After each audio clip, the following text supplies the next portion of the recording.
ద్వారా ఆ తరువాత సినిమాల ద్వారా తనకంటూ గుర్తింపు సంపాదించుకొని సెలబ్రిటీ హోదాలో ఉంది మంచు లక్ష్మి. ఇక్కడికి రాకముందు అమెరికాలో పలు సీరియల్స్ మరియు సినిమాలలో నటించింది.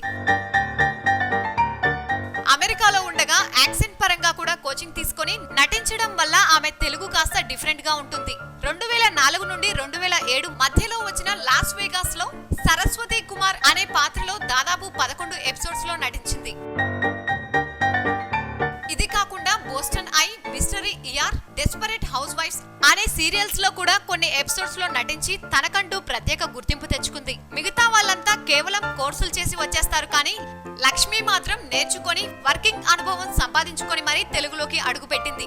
ఈ విషయంలో మాత్రం లక్ష్మిని మెచ్చుకొని తీరాల్సిందే. ఆ తరువాత లక్ష్మి టాక్ షో నుండి ఇప్పటి వరకు సాగిన జర్నీ మనకు తెలిసిందే.